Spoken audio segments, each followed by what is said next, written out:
এই যে আমরা চললাম হচ্ছে পুরী। পুরী থেকে চলে এসেছি অনেক দিন, ভিডিওটা বানাচ্ছি এখন। তো চা খাওয়া এটা হচ্ছে নেশা, যেটা বলতে পারো প্রচণ্ড নেশা। বেরোনোর সঙ্গে সঙ্গে চা খাওয়া আমার স্টার্ট হয়ে যায়। তো যাই হোক, আমরা এখন আছি হচ্ছে হাওড়ার মিউজিয়ামের সামনে, শালিমার যাব বলে। তো এই যে আমাদের যত লোকজন আছে সবাই আমরা বসে আছি। তো এখানে মেনলি যারা আছে, যারা যাচ্ছি, তারা হচ্ছে আমার শাশুড়িগণেরা এবং শ্বশুরমশাই, আমার হাজবেন্ড, আমার মেয়ে, আমরা সব যাচ্ছি। তো আমরা এখন ট্রেনে উঠে পড়েছি শালিমার থেকে, এবং শালিমার আসতে না আসতেই ট্রেন ছেড়ে দিয়েছে, কারণ আমরা এসে পৌঁছাতে একটু লেটই হয়ে গেছিলো, যেহেতু অনেকে অনেক জায়গা থেকে এসছে। তো এসে সবাই মিলে হাওড়া থেকে আসতে একটু দেরি হয়ে গেছিলো। তো তারপর হচ্ছে রাত্রিরে শোয়াটা দেখানোর কারণ হচ্ছে দুজনের একটা সিটে অ্যাডজাস্ট করাটা একটু মুশকিলই হয়ে যায়। তো যাই হোক, তো আমরা এখন এসে গেছি ভোর 4:30টার সময় আমরা পুরী স্টেশনে চলে এসেছি। এই যে হচ্ছে আমার সেই ননদ। তারপরে এখানে আর এক ননদ আছে, মানে ওরই দিদি। তো ওরা আগের দিন সন্ধেবেলা এসে গেছে কিছু কারণবশত। তো ওরা এসে হোটেল বুক করা ছিল। আমরা ভোর 5টা, তখন আমরা পুরী সমুদ্রের সামনে। যেহেতু ভোর 5টার সময় হোটেলে গেট খোলে না, তো আমরা প্রায় আধ ঘন্টা মতন ওখানে ওয়েট করি। 5:30 নাগাদ ওরা আসে এবং আমরা হোটেলে চলে যাই। তো এটা হচ্ছে আমাদের রুম। তো রুমের মধ্যে মেন ঢুকে আমার দেখা হচ্ছে একটা আয়না দরকার, আর একটা হচ্ছে বাথরুম যেন পরিষ্কার পরিচ্ছন্ন থাকে। ব্যাস, আমার এটা হলেই এনাফ। তারপর তো সমুদ্রে স্নান করতে যাওয়া, দুপুরের খাওয়া দাওয়া এইসব ছিল, আর ভিডিও করার মতন এনার্জি ছিল না। তো তারপরে সন্ধেবেলা একটু রেডি হয়ে আয়নার সামনে একটু কেক মেরে নিলাম, একটু রিলস বানিয়ে নিলাম। তো তারপর যেমন যথারীতি সমুদ্রের ধারে ঘুরতে যেতে হয়, তো আমরা ঘুরতে বেরিয়ে পড়লাম। এবং ঘুরতে গিয়ে যেটা আমরা রোজই খাচ্ছিলাম প্রায়, সেটা হচ্ছে সুইট কর্ন, কারণ আমি একটু হেলথ কনসিয়াস হয়ে গেছি, তো সেই জন্য। তো যাই হোক, তো এটা ভীষণ আমার পছন্দ হয়ে গেছিলো, আমাদের সবাইরই পছন্দ হয়ে গেছিলো। তো তারপর আমার মেয়ের তো নানান রকম রোজের খেলনা কেনাকাটা আছেই। এটা হচ্ছে রাত্রিবেলা দেখতে পাচ্ছ ঘরের অবস্থা। এই ঘরটার মধ্যেই মোটামুটি সবাই সারাক্ষণ থাকছিলাম, ভীষণ এনজয় হচ্ছিলো এবং আইসক্রিম পার্টি হচ্ছিলো। তারপর রাত্রিবেলা ফ্রাইড রাইস, চিকেন খাওয়া হলো, সব রুমেই খাওয়া দাওয়া হচ্ছিলো। তো এইটা ছিল হচ্ছে তার পরের দিন সকালবেলা। তো মেন দুঃখের কারণ হচ্ছে প্রথম দুদিন প্রচণ্ড বৃষ্টি হচ্ছিলো এবং এই যে ছাতা নিয়ে বেরোতে হচ্ছে। কিন্তু বেরোতে তো হবেই, কিন্তু সূর্য মামার দেখা পাইনি আমরা।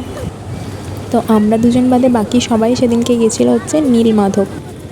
তো আমি, আমার মেয়ে, আমার হাজব্যান্ড, আমরা শুধু 3 জনেই ছিলাম। তো আমরা দেখতে পাচ্ছ সমুদ্রের ধারে ঘুরতে এসেছি এবং প্রচণ্ড ঢেউ, কারণ তার পরের দিন ছিল হচ্ছে পূর্ণিমা, সেই জন্য ঢেউটা প্রচণ্ড ছিল। এবং আর একটাও জিনিস ছিল পরের দিন, সেটা হচ্ছে আমার মেয়ের জন্মদিন, তাও আবার 5 বছরে। এবং এইটা আমার কাছে ভীষণ স্পেশাল একটা মোমেন্ট ছিল পুরীতে গিয়ে। তো তারপর হচ্ছে উঠে চাপা, আমার মেয়ের জন্য এত ভয় লাগছিল, ওরে বাপরে, যা সে আর বলার নয়। তো যাই হোক, তারপরে তো আবার সেদিনকে স্নান করার একটু সমস্যা হয়ে গেছিলো আমাদের, যেহেতু মেয়েটাকে নিয়ে জলে নামতে পারবো না আমরা, যেহেতু দুজনেই ছিলাম। তো যাই হোক, সেই দিনটা কাটলো।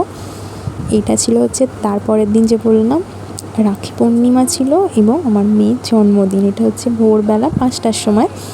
তো আমি রেডি হয়ে গেছি, মানে স্নান টান কমপ্লিট। এইবার মেয়েকে ঘুম থেকে তোলার পালা। উঠে বলো happy birthday, happy birthday, happy বার্থডেতে মাম উঠছে না, একদম ঘুম থেকে উঠছে না, আমরা চলে যাচ্ছি।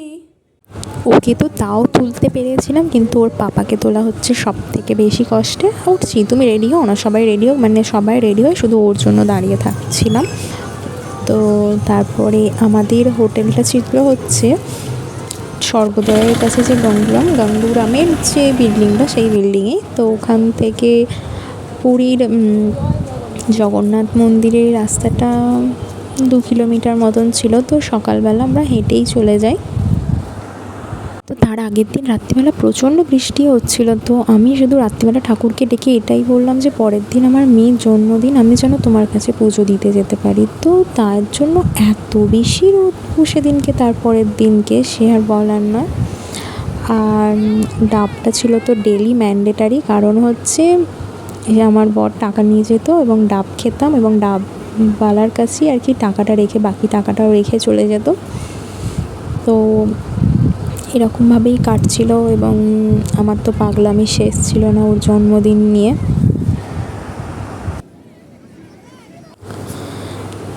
তো এটা হচ্ছে সেদিনকে সন্ধেবেলা। তো আমরা সেদিনকে প্রত্যেকেই নিরামিষ খেয়েছিলাম। তো আমরা কেক খুঁজতেও গেছিলাম নিরামিষ, এবং গিয়ে জানতে পারলাম ওখানে নাকি সব কেকই নিরামিষ, তো ডিম ছাড়া আর কি।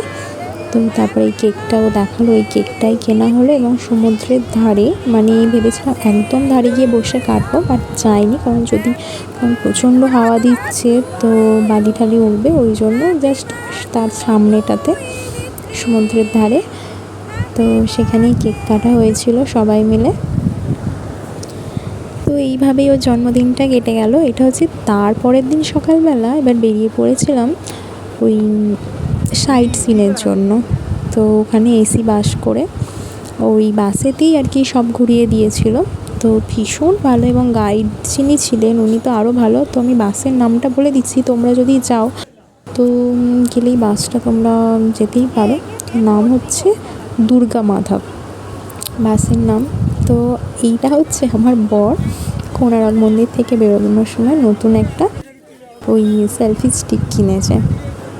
তো ওইটা কিনে এবার ওর ভিডিও বানানো স্টার্ট হয়ে গেছে। আমি কি ভিডিও বানাবো, ওর বেশি ভিডিও বানানো স্টার্ট। তো সেদিনকে এত বেশি রোদ ছিল না, আমি একদম শরীর ভালো ছিল না, এবং আমার জ্বর হয়েছিল। ঠিক কথা, ওখানে গিয়ে আমি সেদিনকে আবার জ্বরও হয়ে গেছিলো ঘুরতে ঘুরতে। তো এটা ছিল তারপরের দিন, এবার আমাদের বাড়ি আসার দিনকে। তো এটা ছিল হচ্ছে গুপ্ত বৃন্দাবন, এটাই বাকি ছিল ঘোরাটা। তো সেদিনকে আমরা ঘুরে নিলাম সকালবেলা, এখানে এসেও মেয়ের দোলনা চাপা। তো পুরীর যাত্রা এখানেই ইতি সমাপ্ত। তো আমাদের মানে যে হোটেলটা ছিলাম এই যে দ্য সি পার্ল, তো টাটা করে আমরা আবার এবার বেরিয়ে পড়লাম বাড়ি যাওয়ার উদ্দেশ্যে। তো এই সামনে চায়ের দোকান ছিল একটা, তো রোজ চা খেয়ে খেয়ে আমার মেয়ের সাথে খুব খাতির হয়ে গেছিলো চায়ের দোকানে।